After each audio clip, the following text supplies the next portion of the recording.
Hello everyone, welcome back to Excel Learning. This is your digital learning platform where we post English chapters, explanation videos. Thumbnail से आप लोगों को पता चल गया कि आज हम लोग कौन सा चैप्टर पढ़ने वाले हैं. Yes, this chapter is in class 11 ISC. This is the first chapter a living god written by Lafcadio Hearn. तो बहुत ही अच्छा एक स्टोरी है, बहुत लेंदी स्टोरी है. सो देखते हैं कितना पार्ट होगा. सो मैक्सिमम 3 पार्ट होगा. मैं ट्राई कर रहा हूँ कि 2 पार्ट में ये स्टोरी जो है ये खत्म कर सकूँ, क्योंकि बहुत सारे चैप्टर्स अभी बाकी है. लाइक पोएम मैंने अपलोड नहीं किया और क्लास 9 का भी चैप्टर्स बाकी है, तो मैं ट्राई कर रहा हूँ. ठीक है, तो first of all everybody please take the book and take a pencil so that you can mark down all the points and let's get started with page number 5. Page number 5 में जो box में about the author दिया हुआ है वो हम लोग line by line अभी नहीं पढ़ेंगे. पेज नंबर 5 में एकदम लास्ट जो पैराग्राफ है वो हम लोग थोड़ा पढ़ लेंगे. ठीक है, ये इंपॉर्टेंट है. Hans, a living god, tells the story of a tsunami affecting a village of farmers along the Japanese coast. A rich farmer, Hamaguchi Gohei, saves his people by setting his precious crops on fire so they can see the smoke and hurry to a safe place. His grandson thought that he had become mad, यानी कि हामागुची पागल हो गया. ये कौन सोच रहा था? उनका जो ग्रैंड चाइल्ड जो था, ग्रैंडसन जो था. हाँ, and but Hamaguchi paid no attention as his plan was successful and he had saved the villagers. तो उन्होंने राइस क्रॉप्स में उन्होंने आग लगा दिया और इसी तरह उन्होंने सेव किया जो विलेजर हैं उन लोगों को उन्होंने सेव किया. Okay, the influential resident of the village living in a farm house virtually disconnected from the people is now the god that lives in great honor among them all. The story of Hamaguchi, ये mark कर लो, बहुत important line है, अपने answer में ये line add करना. The story of Hamaguchi is an account of sacrifice, selfless action and presence of mind. So these 3 can be the themes of this particular story: sacrifice, selfless action and presence of mind. Now let's get into the chapter line by line explanation. पूरा chapter खत्म होने के बाद मैं और एक बार मैं फिर से जो थीम है वो आप लोगों के सामने जो है रखूंगा, वो जो है मैं आप लोगों को समझा दूंगा. सो फिलहाल पेज नंबर 7 से स्टार्ट करते हैं, देखते हैं कितना पार्ट होगा. मैक्सिमम 3 पार्ट होगा. मैं ट्राई कर रहा हूँ 2 पार्ट में ये जो स्टोरी है ये खत्म हो जाए. From immemorial time of the shores of Japan have been swept. Immemorial means ancient, यानी कि बहुत बहुत पहले का जो बात है ये बता रहा है, तब से continue at irregular intervals of centuries by enormous tidal waves caused by earthquakes or by submarine volcanic action. तो कहा जा रहा है कि बहुत बहुत पहले से यानी कि एंशियंट टाइम से, इमेमोरियल टाइम से क्या हो रहा है, जापान का जो शोर है वो स्वेप्ट कर रहा है. कौन स्वेप्ट कर रहा है? Tidal waves, enormous tidal waves, बहुत बड़ा जो वेव्स है, एनॉर्मस वेव्स है, वो स्वेप्ट कर रहा है. टाइडल वेव्स, ये टाइडल वेव्स जो है वो कैसे क्रिएट होता है? Tidal waves caused by the earthquakes or by submarine volcanic action. तो earthquake या फिर submarine volcanic action से ये जो बहुत बड़ा जो waves है वो create होता है. और यही जो waves है ये जापान का जो कोस्ट है उसे बहुत दिन से, हजारों साल से, 100 साल से उसे मतलब धोता जा रहा है. ठीक है, उसे खत्म करता जा रहा है, उसे डिस्ट्रॉय कर रहा है. This awful sudden rising of the sea are called by the Japanese tsunami. So अचानक जो राइज होता है, मतलब सी वाटर में जो राइज होता है, इसे जापानीज लैंग्वेज में क्या कहा जाता है? सुनामी कहा जाता है. The last one occurred on the evening of the June 17, 1896 when a wave nearly 200 miles long struck the northeastern provinces of Miyagi, Iwate and Aomori, wrecking scores of towns and villages, ruining whole districts and destroying nearly 30,000 human life. तो देखो पहला जो paragraph है ये बहुत ही informative एक paragraph है. तो कहा जा रहा है कि लास्ट ये सुनामी कब हुआ था? 17 जून 1896. मार्क करके रखो, यहाँ से MCQ भी आ सकता है. कैसे हुआ था ये? तब जो वेव था वो नियरली 200 माइल लॉन्ग वो वेव था, यानी कि बहुत ही बड़ा एक वेव है. आप लोग इमेजिन कर सकते हो क्या किया था?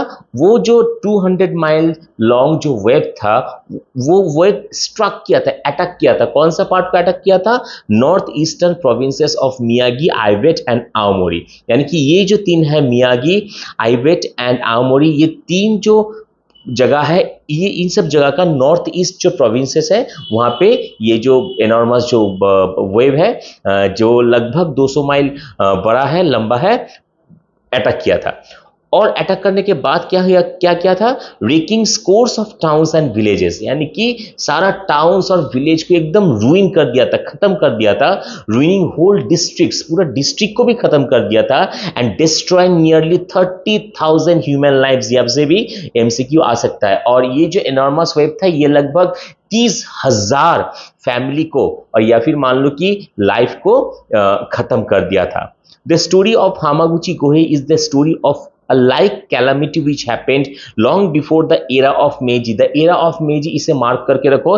Era of Meiji, this is an era from October 23, 1868. I repeat, from October 23, 1868 to July 30, 30 जुलाई 30, 1912। सो ये जो टाइम पीरियड मैंने कहा, ये मेजी एरा का टाइम पीरियड है। On another part of the Japanese coast, तो क्या हुआ था? ये जो स्टोरी है, ये स्टोरी एक हामागुची को रिप्रेजेंट कर रहा है, like calamity which happened, tsunami के टाइम में। वो सुनामी कब हुआ था? Long before the era of Meiji on another part of the Japanese coast, यानी कि और एक जापानीज कोस्ट में, अनदर पार्ट में ये हुआ था। He was an old man at the time of the occurrence that made him famous. So ये जो famous है, ये बहुत ही important एक टर्म है। ओके, मार्क करके रखो। He was the most influential resident of the village to which he belonged. He had been for many years its मुरोसा और हेडमैन, यानी कि वो जिस गांव में, हामागुची जिस गांव में रहता था, वो वहाँ पे एक इन्फ्लुएंशियल, एक वहाँ का इन्फ्लुएंशियल एक रेसिडेंट था, ठीक है। और उस गांव में वो लगभग बहुत साल वहाँ का मुरोसा बा हेडमैन भी था, हामागुची, उस गांव में, उस विलेज में। And he was not less liked than respected, यानी कि लोग, विलेजर उन्हें जितना पसंद करते थे उतना रेस्पेक्ट भी करते थे। The people usually called him ओजी-सान, which means grandfather, यानी कि वो जो विलेजर्स है, वो सारा विलेजर्स जो है हामागुची को रिस्पेक्ट देके ओजी-सान कहते थे, यानी कि grandfather. Okay, but being the richest member of the community, he was sometimes officially referred to as Choja. तो अब वो कम्युनिटी का सबसे रिच पर्सन था, तो इसीलिए उसे सबको रेस्पेक्ट से चोजा भी कहते थे। He used to advise, अब यहाँ से मार्क करते रहो, these are the characteristics of Hamaguchi. He used to advise the smaller farmers about their interests, to arbitrate means to correct their disputes, to advance their money at need, and to dispose of their rice for them on the best terms possible. तो हामागुची गोहेई जो था, वो बहुत ही मतलब एक दिल का अच्छा एक इंसान था। Okay, he was very helpful. He always advised all the smaller farmers to attribute their disputes, यानी कि उन लोगों का अगर कुछ गलती है तो करेक्शन करने के लिए कहा, वो बोलते थे, to advance their money at need. See, if the farmers were in need of money, he would give them money, and to dispose of their rice, यानी कि वो लोग जो फसल उगाते थे, जो राइस उगाते थे, वो उसको बेस्ट प्राइस में कैसे मार्केट में वो लोग बेच देगा, ये भी हामागुची गोहेई जो है उन लोगों को एडवाइस करते थे। So what we got basically in the second paragraph, in the second paragraph we have got the characteristics of Hamaguchi. Hamaguchi is a responsible man. First of all, he is very helpful and he always thinks about the betterment or for the welfare of all the villagers, even for the smaller farmers. ये सारा जो characteristics है हामागुची की, ये सब note down करते रहो, ये बहुत ही इंपॉर्टेंट है from your exam point of view. Okay, now coming to the next or third paragraph. Hamaguchi's big thatched farmhouse, mark करो, ये एक कीवर्ड है, big thatched farmhouse stood at the verge of a small plateau overlooking a bay. यानी कि मान लो कि एक बे है, ठीक है, वहां पे एकदम उनका जो thatched farm house है वो एकदम एंड पे एकदम है। मान लो कि अगर ये वो बे है तो उनका जो फार्म हाउस है वो यहाँ पे है, एकदम किनारे पे, एज पे, ठीक है। Okay, so this is the location of his dwelling place. The plateau mostly devoted to rice culture, यानी कि वहां पे rice culture ज्यादा था. Was hemmed means surrounded. तो वो जो प्लेटू है जहां पे हामागुची का जो घर था, थैस्ट हाउस था, वहां पे मैक्सिमम क्या होता था, राइस कल्चर था. ठीक है, और उस राइस कल्चर में क्या होता था कि वो जो प्लेट्यू है वो तीनों तरफ से, एकदम चारों तरफ से, hemmed in on the three side, sorry, तीन तरफ से वो सराउंडेड था. किससे? By thickly wooded summit. यानी कि अगर ये प्लेट्यू है तो यहाँ पे इस जगह पे उनका जो थेस्ट हाउस है और यहाँ पे राइस कल्चर है, और ये तीनों साइड, ये साइड, ये साइड, ये साइड, तीनों साइड एकदम थिकली वुड से एकदम भरा हुआ है. और यहाँ पे क्या है, इस साइड में है तुम्हारा सी. यानी कि यहाँ पे उनका जो घर है, यहाँ से वो सी जो है, one can direct see the sea. From its outer verge, the land sloped down in a huge green concavity. Concavity means ऐसा जो shape है, scoop जैसा, इसे concavity कहते हैं. As if scooped out to the edge of the water, and the whole of this slope, some 3/4 of a mile long, was so terraced as to look, when viewed from the open sea, like an enormous flight of green steps divided in the center by a narrow white zigzag, a streak of mountain road. तो क्या हो रहा है, अब ये plateau है, यहाँ पे उनका घर है, और तीनों तरफ जो है थिकली वुडेड मतलब है, एकदम पूरा घेरा हुआ है, और यहाँ से पूरा सी दिखा जा रहा है, मतलब दिखा जाता है. और यहाँ से उनका लैंड जो है ऐसे लैंड है, तो यहाँ से कोई देखता है तो लगता है एक जिगजैग पॉइंट पे वहां पे एक जो रास्ता है वो रास्ता नीचे चला गया है, जिगजैग वे में. 90 thatched dwelling and a Shinto temple composing the village proper stood along the curve of the bay. यानी कि वो जो विलेज है वहां पे क्या था, एक शिंटो टेम्पल था और 90 dwelling places था. And other houses climbed strangling up the slope for some distance on either side of the narrow road leading to the choza's room. तो यहाँ से नीचे से जो एकदम रोड चला गया था, उसके दोनों तरफ भी कुछ घर था, और ये जो नैरो रोड था नीचे से एकदम ऊपर उनके घर की तरफ आ रहा था. So this is the location of Hamaguchi's thatched house. Okay. One autumn evening, Hamaguchi Gohei was looking down from the balcony of his house at some preparations for a merry making in the village below. So यहाँ पे उनका घर है, यहाँ पे एकदम सीधा जो समुंदर है वो एनीबडी कैन सी. ओके, सो वहाँ पे एक बार क्या हुआ था, ऑटम इवनिंग में वो वहाँ पे अपने बैल्कनी पे बैठा हुआ था, और नीचे जो विलेज है ना वहाँ पे कुछ मेरी मेकिंग हो रहा था. कुछ मतलब हम लोग पढ़ेंगे अभी क्या है वो मेरी मेकिंग का मतलब यहाँ पे कुछ सेलिब्रेशन वहाँ पे हो रहा था. तो यहाँ पे बैल्कनी में बैठ के वो एकदम सीधा देख रहा था कि वहाँ पे सब कोई वहाँ पे कुछ सेलिब्रेट कर रहा है. They were preparing for the celebration. Okay, there had been a very fine rice crop, and the peasants were going to celebrate their harvest by a dance in the court of the Ujigami. So क्या चीज का celebration हो रहा था उस बार, क्या होता उस टाइम, बहुत अच्छा फसल उगाता. ठीक है, fine rice crop. So all the farmers were celebrating their harvest by dancing in the court of Ujigami. Ujigami it might be any kind of God.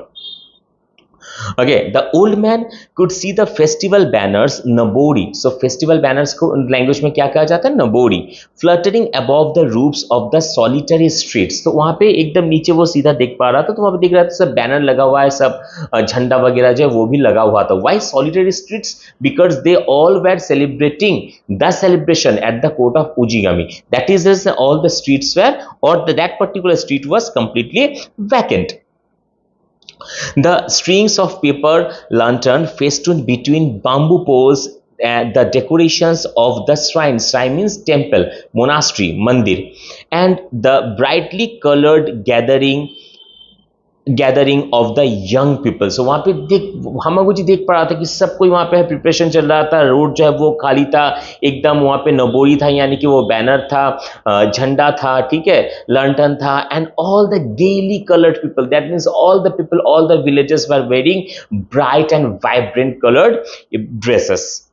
He had nobody with him that evening but his little grandson, a lad of 10. Lad means लड़का, okay, lad of 10, the rest of the household having gone early to the village. So on that particular day, Hamaguchi, I mean only Hamaguchi's grandson Tara, who was a 10-year-old boy, he was there with his grandfather, that is with Hamaguchi, and all other family members have gone to the village to celebrate the harvest.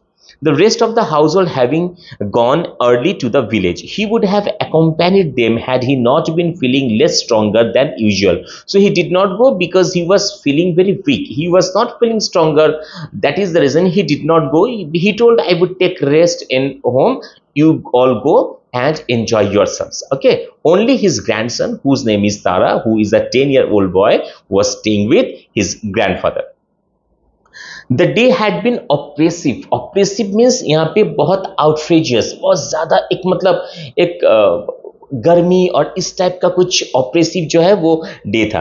And in spite of rising breeze there was still in the air that sort of heavy heat which according to the experience of the Japanese peasants at certain season precedes an earthquake. तो क्या बोल रहा है कि उस दिन वो जो डे था वो बहुत ऑप्रेसिव था. ठीक है, हवा चल रहा था, लेकिन उसके बावजूद भी वेदर में ना एक गर्मी टाइप का, एक हीट टाइप का था. और जो पेजेंट है उन लोगों का ये मानना था या फिर उन लोगों को ये एक्सपीरियंस था कि अगर ऐसा कभी वेदर होता है तो इसका मतलब आज या फिर कुछ दिन में या फिर बहुत ही जल्दी अर्थक्वेक जो है वो आने वाला है. So this is nothing but the experience of the farmers because they are always touched, they are always connected with weather and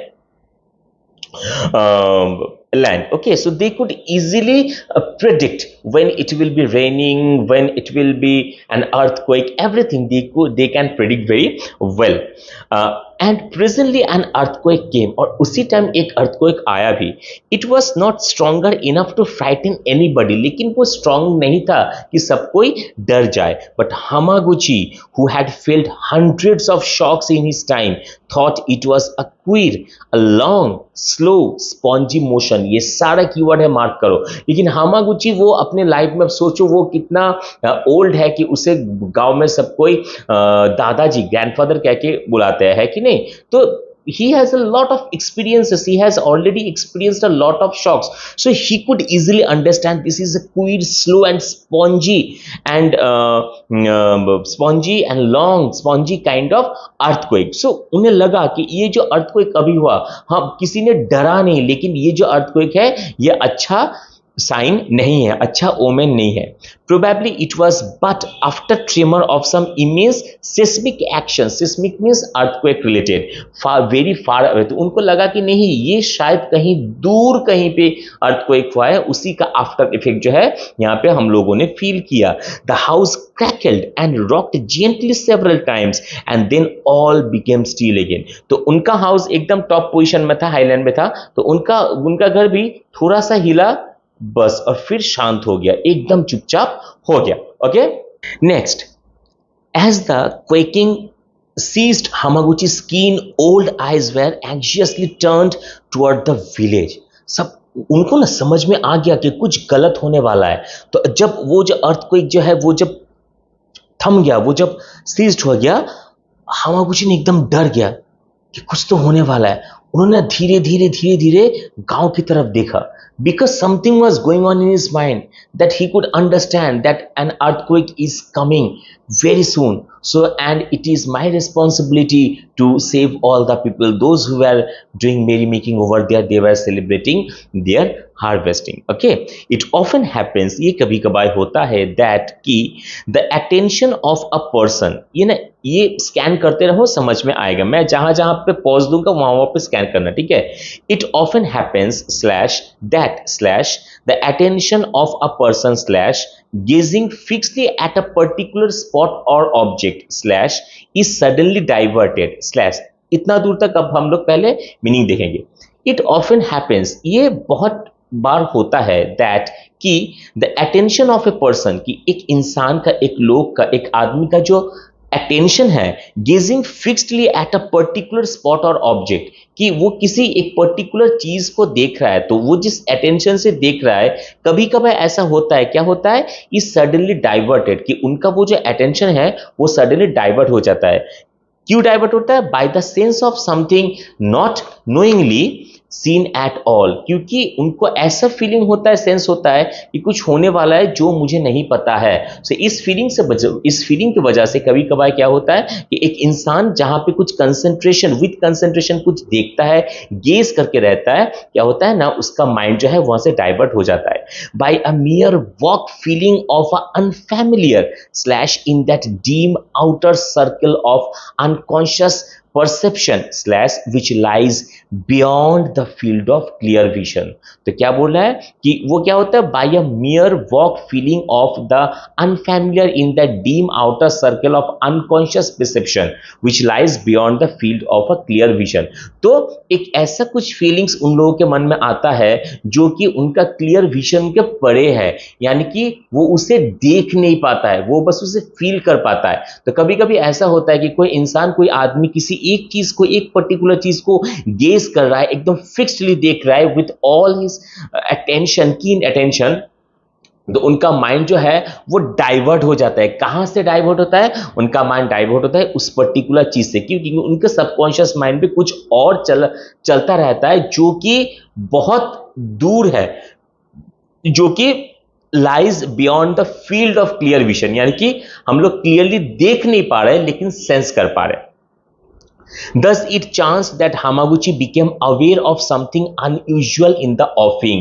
तो उसी टाइम ऐसा क्यों फील हुआ Hamaguchi को कि कुछ गलत होने वाला है? क्योंकि ऑफिंग में वो देख रहा है कुछ अननेचुरल एक्टिविटी हो रहा है। ऑफिंग मतलब दूर, the far distance of the see that can be seen, जहां पे आप लोग देख सकते हो, तो वहां पे कुछ अननेचुरल, कुछ स्ट्रेंज टाइप का एक्टिविटी हो रहा है। तो उसे देख के क्या हुआ, Hamaguchi का माइंड जो है वो डाइवर्ट हो गया।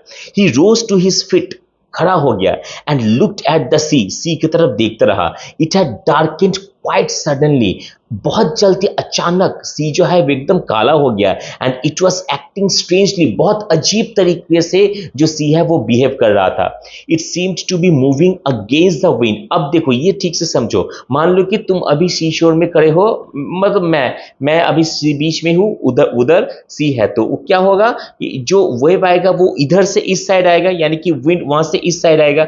लेकिन हामागुची क्या देख रहा है कि विंड तो उधर से इस साइड चल रहा है, लेकिन वाटर जो है वो विंड के अगेंस्ट जा रहा है, यानी कि सी बीच की तरफ नहीं आके वाटर जो है वो बीच के अगेंस्ट जा रहा है। Okay, it seemed to be moving against the wind, it was running away from the land. क्योंकि जब आप लोग डेफिनेटली आप लोग सी विजिट किए हो तो वहां पे वेव जो है वो क्या होता है, वो सी से बीच की तरफ आता है। लेकिन उस टाइम हामागुची ये देख रहा है कि वेव जो है वो बीच से सी की तरफ जा रहा है। That means it must be unnatural और स्ट्रेंज, क्योंकि ऐसा जनरली होता नहीं है। And Hamaguchi has been an experienced person, he has experienced a lot of shocks in his entire life, so he could easily sense, he could easily understand that this is not a good omen। अब next paragraph में देखो, within a very little time the whole village had noticed the phenomenon।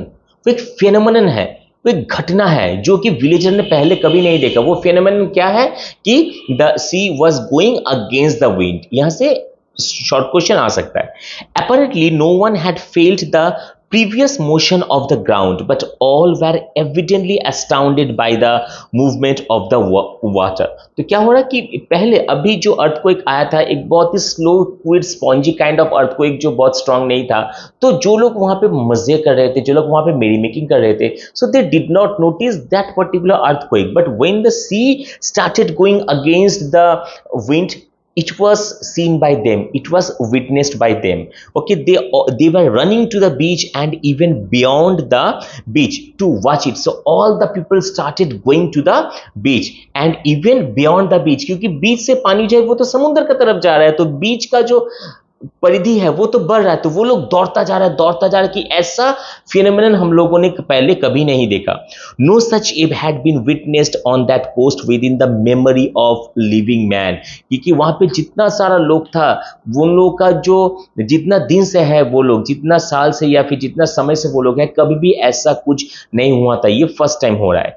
Things never seen before were making apparitions, unfamiliar spaces of ribbed sand and reaches of weed hung rock were left barren even as Hamaguchi gazed. तो Hamaguchi ऊपर से देख रहा है कि ये क्या ripped sand है, यानी कि बालू जो है ना सी का वो भी फट जा रहा है, ठीक है। तो ये सब वो विलेजर्स भी सब कोई देख रहा है, they were also encountering, they were also watching this kind of phenomenon, and Hamaguchi was also watching this kind of phenomenon from his balcony.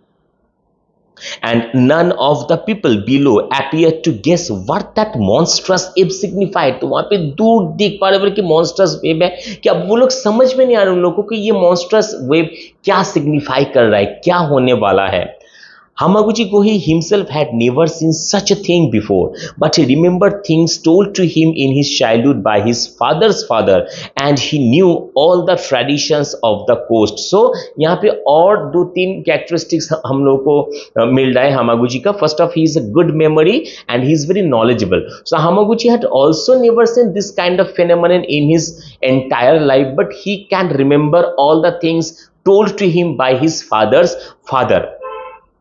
And he is very connected with the traditions of the coast. Okay, he understood what the sea was going to do. Perhaps he thought of the time needed to send a message to the village or to get the priests of the Buddhist temple on the hill to sound their big bell. तो अब उनके पास इतना समय नहीं था, क्योंकि उस time उस गांव में ऐसा होता था कि अगर कुछ गांव वालों को बताना होता था तो बुद्धिस्ट टेम्पल जो है वहां पे एक बिग बेल है, उसे रिंग कर दिया जाता था, उसे बजाया जाता था. But right then Hamaguchi did not have that much time to send message to the priest would come, he would clonk the bell and all the people would come.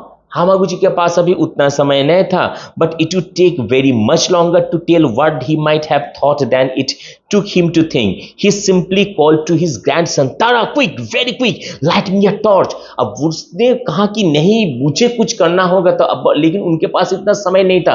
तो तारा को बोला कि तारा प्लीज जल्दी मुझे टॉर्च दो. Torch मतलब यहाँ पे आग लगा के कुछ देना हो रहा है, मशाल जिसे कहते हैं. Okay, Taimatsu or pine torches are kept in many coast dwellings for use on stormy nights and also for use at certain Shinto festivals. Mark करो यहाँ पे से क्वेश्चन आ सकता है कि पाइन टॉर्च वो लोग क्यों रखता था घर में, ठीक है. शिंटो टेम्पल में कुछ अगर सेलिब्रेशन होगा वहां भी लगता था, या फिर स्टॉर्मी नाइट के लिए भी वो लोग रखता था. The child kindled a torch. Okay, the child kindled a torch at once and the old man hurried with it to the fields where hundreds of rice stacks representing most of his invested capital. Mark करो, बहुत ही important है कि वहां पे बहुत सारा rice tax रखा था जो क्या रिप्रेजेंट करता था, most of the invested capital of Hamaguchi, क्योंकि वहां पे पहले हम लोग को मिला था कि वो devoted to rice crop, that particular plateau. So Hamaguchi भी अपना सारा पैसा राइस क्रॉप में, राइस कल्टीवेशन में इन्वेस्ट करता था. स्टूड वेटिंग ट्रांसपोर्टेशन, यानी कि वहां पे वो लोग वेट कर रहा था. यहाँ पे राइस टैक्स को पर्सोनिफाई किया गया है कि वो सब वेट कर रहा था कि कब हम लोग को ट्रांसपोर्ट कर दिया जाएगा. Approaching those nearest the verge of the slope, he began to apply the torch to them, hurrying from one to another as quickly as his aged limbs could carry him. So वो वहां पे गया कि एक के बाद एक rice tax में आंख लगाता चला गया. सारा वहां पे सजा के रखा हुआ था, एक में दिया, दूसरे में दिया, तीसरे में दिया, इस हर एक राइस टैक्स पे उन्होंने क्या किया, आग लगाता चला गया. Okay, the sun dried stalks caught the like tinder, the straightening sea breeze blew the blaze landward, and presently, rank behind rank, the stacks burst into flame, sending skywards columns of smoke that met and mingled into enormous cloudy whirls. अब हवा भी चल रहा था और वो सब जो राइस क्रॉप्स है जो स्टैक रखा हुआ था वो अब सब भी सूखा हुआ था. सो सूखा चीज में आग जल्दी लगता है. सो सारा जो राइस स्टैक सब जल्दी उसने आग पकड़ लिया और हवा भी चल रहा था, एकदम काला धुआं, एकदम कर्ल होते एकदम पूरा क्लाउड जैसा बन गया.